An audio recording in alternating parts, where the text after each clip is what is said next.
इसके लिए जहां अभी एसटीपी के माध्यम से अनेकों जो नाले पहले गंदे नाले मां गंगा में मिलते थे, उन सभी को कहीं न कहीं टेप करके लगभग 132 नालों को एसटीपी के माध्यम से स्वच्छ किया गया है, यानी कि उसको ठीक किया गया है। अभी ये अभियान पूरा होने वाला नहीं है और एक प्रस्ताव भी आया है कि दूसरा चरण भी हमारा इसमें हम लोग शुरू करेंगे। गंगा और गंगा की सहायक नदियाँ और जो शारदा जैसी हमारी उधर शारदा है, कोसी है, नंदौर है, ऐसी बहुत सारी नदियाँ हैं जो वर्षा काल में काफ़ी उफान पर होती हैं, वो भी आगे अंत में मिलती है सब गंगा जी, इसलिए उनकी भी स्वच्छता हो, उसके लिए भी हम लोग लगातार प्रयास कर रहे हैं, लगातार अपनी जो चीज़ें हैं उसको आगे बढ़ा रहे हैं। आज मोदी जी के नेतृत्व में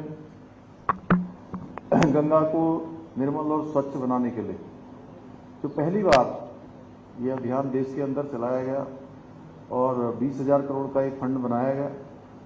लेकिन मैं एक बात जरूर कहना चाहता हूँ कि ये जो भगीरथ प्रयास आप सबके एकत्रीकरण से हो रहा है, आदरणीय भाई साहब रामसिंह राय जी के मार्गदर्शन में हो रहा है, ये वास्तव में जो समग्र गंगा का जो हमारा संकल्प है उसको तभी सिद्धि तक हम लोग पहुंचेंगे जब हम सब लोग इसमें पूरे मनोयोग के साथ लगकर जिसकी जहां पर जैसी भूमिका है उस भूमिका का निर्वहन करेंगे। आज गंगा के आसपास हो, गंगा के तटों पर हो, अनेकों जगह पर जो अनेक प्रकार का अतिक्रमण भी हुआ है।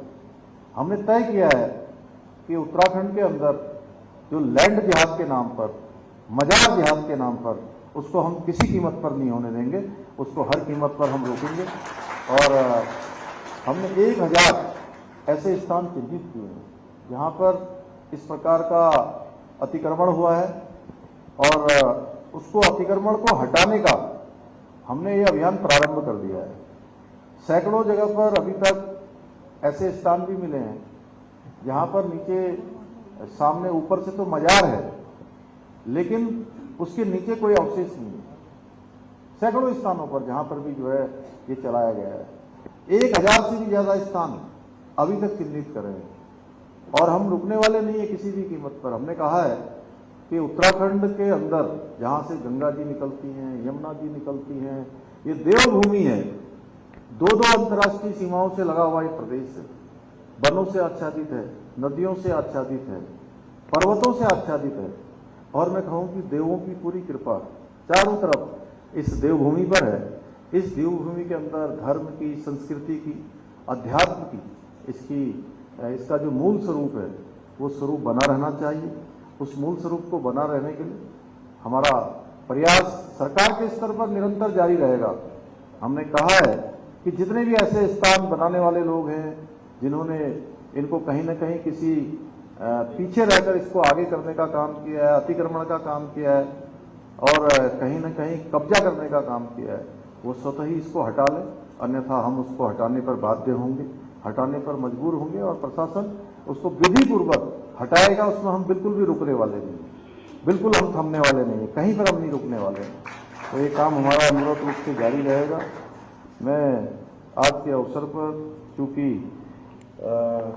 नमामि गंगे योजना के तहत स्वच्छ भारत मिशन ग्रामीण के अंतर्गत आगामी वित्तीय वर्ष में समग्र रूप से लगभग 105 करोड़ 43 लाख रुपए का हमने यहाँ के लिए प्रावधान किया है। नमामि गंगे पहल के तहत राज्य में गंगा नदी के किनारे 15 नगर जो पड़ते हैं, 15 शहर छोटे बड़े मिलाकर, उसमें 131 दूषित नाले थे, उनको हमने टेप किया है और 34 एसटीपी के माध्यम से लगभग 140 एमएलडी सीवरेज का ट्रीटमेंट किया जा रहा है। और इसके नमामि गंगे कार्यक्रम के अंतर्गत 24 स्नान घाटों एवं 26 मोक्ष घाटों का निर्माण कर उन्हें लोगों के लिए उपयोग के योग्य बनाया है।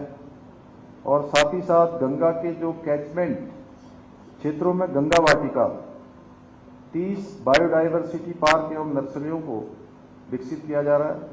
लगभग 12,600 हेक्टेयर जो गंगा के किनारे की जो जमीन है उसको पौधारोपण एवं जल संरक्षण का कार्य भी गंगा के पुनर्जीवन के लिए किया जा रहा है। भाइयों बहनों, आज प्रधानमंत्री आवास योजना हो, उज्ज्वला योजना हो या आयुष्मान भारत योजना हो, प्रधानमंत्री जनधन योजना हो, हर घर नल योजना हो, प्रधानमंत्री किसान सम्मान निधि हो, ऐसे अनेकों योजनाएं समाज के साथ साथ ये आम जन सामान्य की भी जो जरूरतें हैं उन जरूरतों को पूरा करने का काम हो रहा है। आज आदरणीय प्रधानमंत्री मोदी जी के नेतृत्व में जो सनातन हमारी संस्कृति है उस संस्कृति के पुनर्जागरण का भी कार्य हो रहा है। उत्तराखंड के अंदर चाहे आज केदारपुरी का पुनः निर्माण हो या बद्रीनाथ धाम का मास्टर प्लान हो, उन दोनों पर तेजी से काम हो रहा है। और हमने ये लक्ष्य लिया है कि इस साल के दिसंबर माह तक, यानी कि 2023 के दिसंबर माह तक ये दोनों ही काम हम पूरे कर लेंगे। इसके साथ साथ हेमकुंड जाने के लिए, जो हेमकुंड साहब की यात्रा बहुत ही कठिन होती थी, बहुत कठिन यात्रा, और जो वृद्ध और अस्वस्थ होते थे उनके लिए अत्यधिक कठिन, 3 दिन 4 दिन 5 दिन लग जाते थे, वह यात्रा भी आने वाले समय में कुछ ही घंटों में पूरी हो पाएगी आसानी से। वहां जाने के लिए, हेमकुंड साहब जाने के लिए रोपवे का शिलान्यास हो चुका है। केदारनाथ जाने के लिए, केदारनाथ गौरीकुंड से केदारनाथ रोपवे का शिलान्यास आदरणीय प्रधानमंत्री जी ने कर दिया है। अभी यमुनोत्री भी जो कि कठिन यात्रा है 5.5 किलोमीटर की, उसके लिए भी हमने रोपवे का आपस में MOU कर लिया है और जल्दी ही वहां पर भी जो है हम रोपवे की योजना को प्रारंभ करेंगे। इसी प्रकार से पूर्णागिरी जाने के लिए, पूर्णागिरी का भी एक उत्तर भारत का एक प्रसिद्ध एक स्थान है देवी माँ का, उस स्थान पर भी 30 से 35 लाख लोग प्रत्येक वर्ष वहाँ भी दर्शन करने आते हैं। वहाँ पर भी हमने जो उसका सॉइल टेस्टिंग से लेकर अनेकों चीज़ें पूरी कर ली हैं, जो औपचारिकताएं होती हैं, वहाँ भी लिफ्ट योजना लगेगी। इसके साथ साथ चार धाम जाने वाली सभी सड़कों का काम तेजी से पूरा हो रहा है। कुछ एक जगह पर काम रह गया है, माननीय न्यायालय में कुछ लोग गए थे, लेकिन उस काम को भी क्योंकि माननीय न्यायालय में हमने ठोस पैरवी करी और ठोस पैरवी का परिणाम हुआ कि अब तेजी से वहाँ भी काम हो रहा है। ऐसे यहीं से ऋषिकेश से, जो ऋषिकेश हमारी धर्म नगरी है, अध्यात्म नगरी है, योग की नगरी है, यहाँ से कर्णप्रयाग तक की जो रेल है, आने वाले कुछ ही वर्षों में रेल से हम लोग कर्णप्रयाग तक की यात्रा कर पाएंगे। वो भी काम हमारा तेजी से चल रहा है। ऑल वेदर रोडें हों या भारतमाला की सड़कें हों, उसके माध्यम से आज पूरे उत्तराखंड को एक कोने से दूसरे कोने तक जोड़ने का काम हो रहा है। आने वाले समय में दिल्ली से देहरादून बहुत कम समय में, यानी कि 2 से ढाई घंटे में दिल्ली से देहरादून की यात्रा पूरी हो पाएगी। अभी चार धाम यात्रा प्रारंभ होने वाली है। चार धाम यात्रा की समस्त तैयारियां हम लोग कर रहे हैं। पिछले वर्ष रिकॉर्ड तो यानी कि 50 लाख के लगभग तीर्थ यात्रियों ने, श्रद्धालुओं ने चारों धामों के दर्शन किए थे। और इस बार भी क्योंकि बड़ी संख्या में, अभी 13 लाख से ज़्यादा लोगों के रजिस्ट्रेशन हो चुके हैं और कुल मिलाकर बड़ी यात्रा होने वाली है, उसके लिए भी हमने सब तैयारियां पूरी की हैं। लेकिन समय समय पर हमको कुछ चूँकि प्राकृतिक आपदाओं का भी सामना करना पड़ता है। इस वर्ष हमको जोशीमठ की आपदा का सामना करना पड़ा, लेकिन अभी सारे जोशीमठ के लोग, सारे देश के लोगों ने जोशीमठ के अंदर मैराथन बैठक आयोजित की थी, मैराथन एक आयोजित किया था। और उस मैराथन का उद्देश्य था कि पूरे देशवासियों के लिए कि एक संदेश था कि पूरा जोशीमठ, पूरा बद्री विशाल का प्रांगण, चारों धामों का ये द्वार, सभी पूरे देशवासियों के लिए उनका स्वागत करने के लिए तैयार हैं, चार धाम यात्रा के लिए तैयार हैं। सब लोग आए और भगवान के दर्शन करें।